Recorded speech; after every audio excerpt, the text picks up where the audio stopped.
Hello, mon nom est Florence Vie, je suis mentor dans le domaine de l'évolution spirituelle au féminin, fondatrice de Révèle ta magie.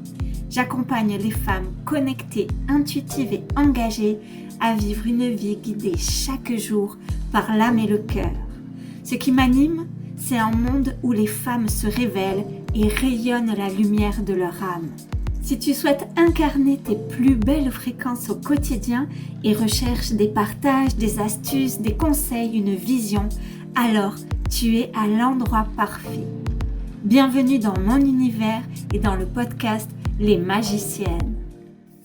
Hello les belles magiciennes, on se retrouve aujourd'hui pour ce nouvel épisode de podcast où je voudrais te partager un conseil vraiment qui change la vie.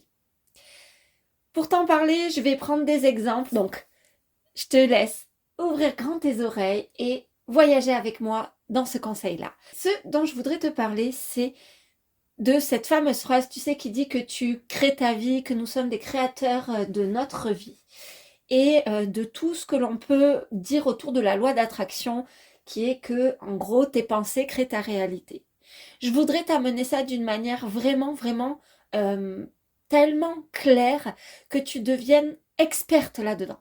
Effectivement, ce que tu vibres crée et façonne ta réalité.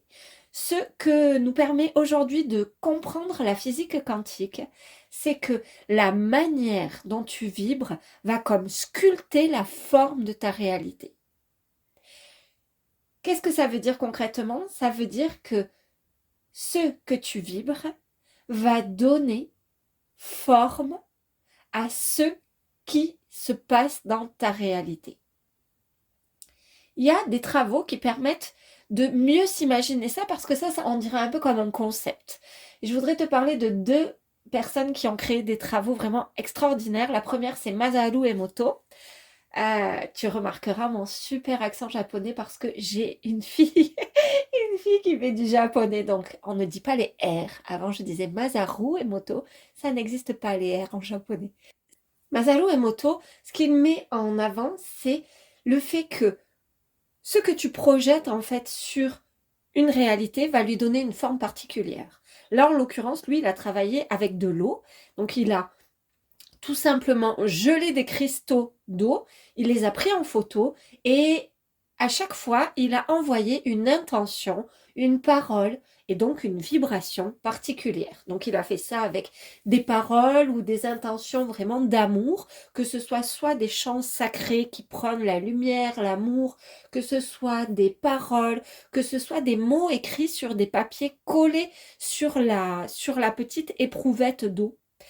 Donc il a fait ça un certain temps, il a fait comme infuser l'eau dans cette vibration-là. Donc plutôt côté amour, lumière, joie, amitié et aussi des éprouvettes d'eau connectées avec des messages plutôt négatifs comme je n'en peux plus de toi, je veux te tuer, je te déteste, des choses comme ça. Donc pareil, alors là il n'y avait pas trop de chansons, si ce n'est certaines chansons de heavy metal qui étaient vraiment hyper violentes. Et ensuite c'était des mots écrits sur des étiquettes collées sur les éprouvettes. Ensuite, une fois qu'il a eu fait ça un certain temps, il a photographié une goutte d'eau qu'il avait gelée grâce à un appareil pour voir la forme du cristal. Ce que l'on voit, c'est que le cristal qui a été connecté à des choses juste extraordinaires comme je t'aime, des messages magnifiques et vibrants, la forme est juste sublime. Tandis que ceux qui ont été connectés avec des messages vraiment lourds, négatifs, la forme est absolument déstructurée. D'un côté, forme super harmonieuse, super belle. D'un côté, forme déstructurée. Donc en fait, ça met vraiment en évidence à quel point ce que l'on véhicule dans nos mots, nos intentions, nos pensées, et aussi dans la musique, parce qu'il y a de l'intention dedans, eh bien, va impacter la forme des cristaux d'eau. Et là, donc la forme en fait que prend l'eau. Les deuxièmes travaux, honnêtement, je ne sais pas qui a commencé ça en premier parce que c'est des choses qu'on voit vraiment tourner tellement de fois sur Internet. Tu peux même faire la recherche de ça. Ce sont des travaux qui ont été faits pour mettre en forme, pour montrer, pour rendre visible l'impact des musiques sur la forme, et là en l'occurrence sur du sable. Donc les personnes ont travaillé avec des sortes de grands haut-parleurs avec des tissus tendus dessus. Ils ont mis du sable et puis ensuite ils ont mis des musiques hyper vibrantes type 432 Hz qui est la fréquence sacrée du cœur, type 888 Hz. Enfin plein de musiques comme ça. Il y a plein de fréquences sacrées. Et ensuite, de l'autre côté, des fréquences de musique assez agressives. Et ce dont on se rend compte, c'est que dès que la musique commence à jouer, les fréquences que crée la musique, elles vont permettre aux grains de sable de se structurer pour créer des mandalas. Et ça nous permet vraiment de voir de nos yeux ce qui normalement n'est pas visible à l'œil nu, qui est l'agencement de l'énergie selon les fréquences émises. Comment est-ce que l'énergie se structure et quelle est la forme qu'elle prend selon les fréquences émises? Si on va plus loin avec ça, on peut s'intéresser par exemple aux Shipibo. Les Shipibo, c'est un peuple premier du Mexique.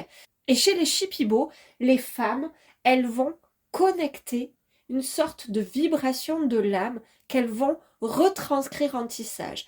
Au cours de cérémonies sacrées, alors ce sont essentiellement les femmes qui font cela, elles vont connecter vraiment comme elles vont voir la trame quantique et en voyant la trame, elles vont faire des tissages pour créer une représentation de la vibration de l'âme et puis elles vont offrir ça aux personnes.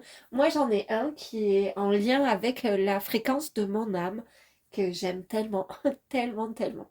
Tout ça, ça nous permet de voir à quel point ce concept-là de tu es créateur de ta vie est une réalité, je dirais, scientifique et aujourd'hui la physique quantique nous permet de comprendre ça. Il y a deux choses très importantes.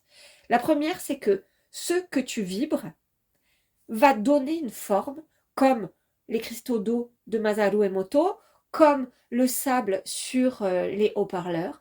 Ce que tu vibres va donner une forme particulière à ta réalité. Plus tu le vibres longtemps, plus cette forme, elle va se densifier pour prendre forme, pour devenir vraiment comme réel dans ta réalité et amener des événements, des choses comme ça. Évidemment que tout ce que tu vibres ne donne pas automatiquement forme dans ta réalité parce que on passe par des centaines de milliers probablement d'états émotionnels au cours d'une journée. Mais plus tu vas rester focus dessus, plus ça va prendre forme, dans le positif comme dans le négatif. Et la deuxième chose importante, c'est que ce qui va faire qu'un électron, ça c'est quelque chose dont qu'on a compris en physique quantique, ce qui va faire qu'un électron va prendre forme sur une trame quantique, c'est-à-dire tu pourrais imaginer ça comme, tu sais, un papier millimétré, là, comme quand on était au collège, tu vois, ces papiers millimétrés avec tous ces carreaux. En fait, la trame quantique, ça ressemble un peu à ça, et l'électron, il a une place dans tous les carreaux. Toutes les réalités existent. Toutes les réalités coexistent. Il y a tous les possibles dans la trame quantique. C'est-à-dire qu'il y a une version de toi qui est telle que toi, là, en ce moment, qui m'écoute. Mais dans la trame quantique, il y a une version de toi telle que tu la rêves. Il y a une version de toi telle que tu la crains tellement. Il y a tellement d'autres réalités qui coexistent. Et ce qui fait qu'une réalité va prendre forme, c'est le regard de l'observateur. Ça veut dire que ce qui fait que l'électron, il va devenir visible, prendre forme, se structurer dans la matière, plutôt, si on reprend l'idée du papier millimétré, en A7 qu'en C80, et ben c'est parce que tu observes cet endroit-là. C'est-à-dire que plus tu te racontes quelque chose, plus il y a des chances que ce quelque chose arrive parce que tu observes à cet endroit-là, que ce soit en bien ou en mal.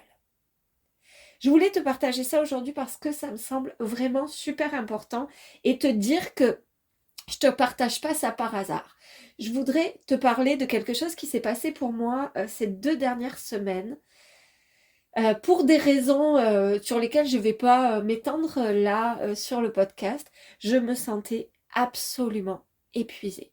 Mais vraiment épuisée. Mes journées n'étaient pas suffisantes pour faire rentrer tout ce que j'avais à faire. Et tellement bien que je dois piocher sur mes heures de sommeil, enfin vraiment pour organiser mes journées, tant j'avais de choses à faire. Et j'ai commencé à me dire, là je suis épuisée. Vraiment, je suis épuisée.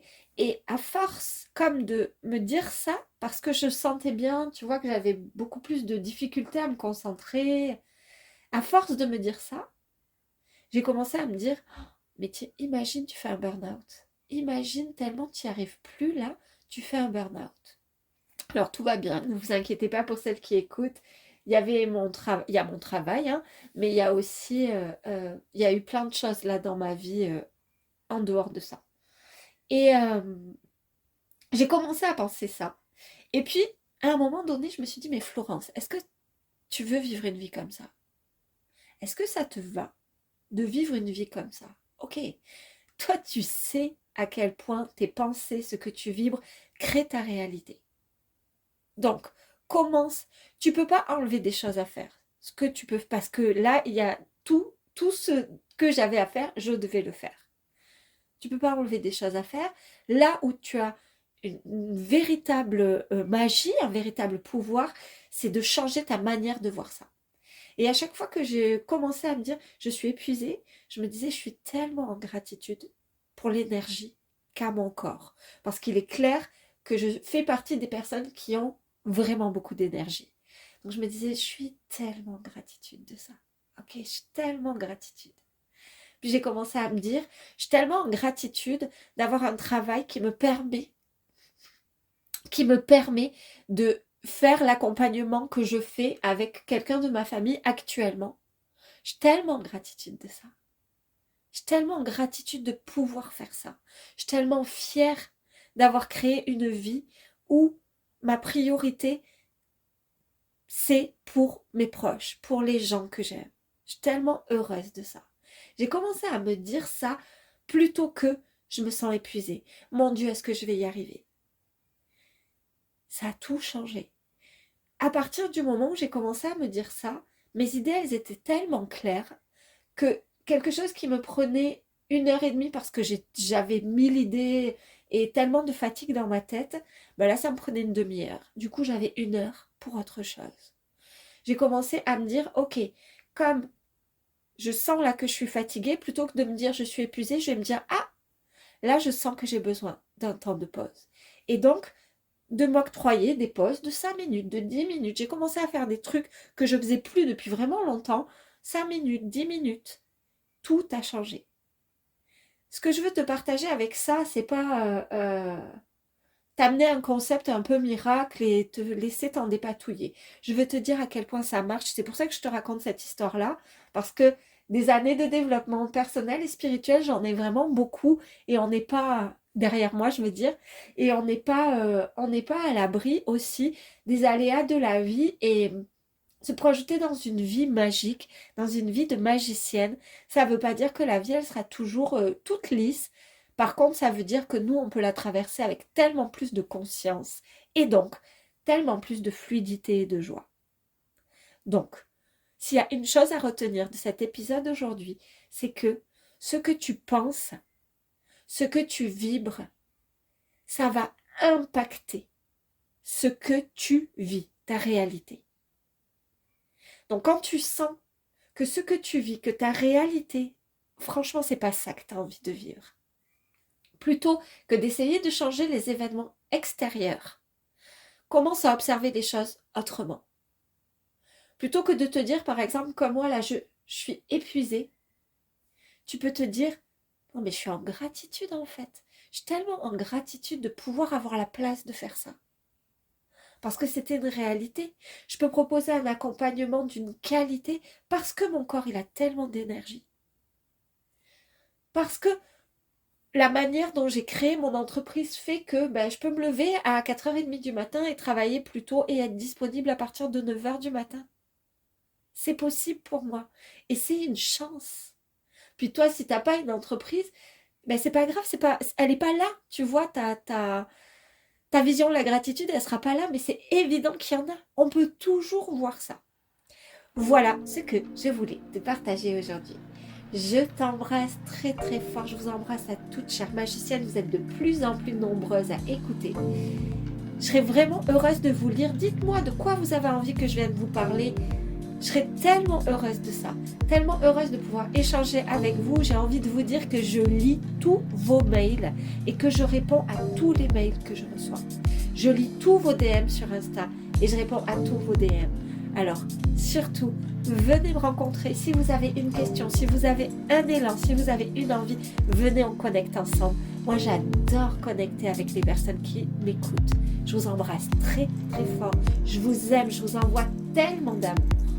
Et je vous dis à la semaine prochaine pour un nouvel épisode du podcast des magiciennes.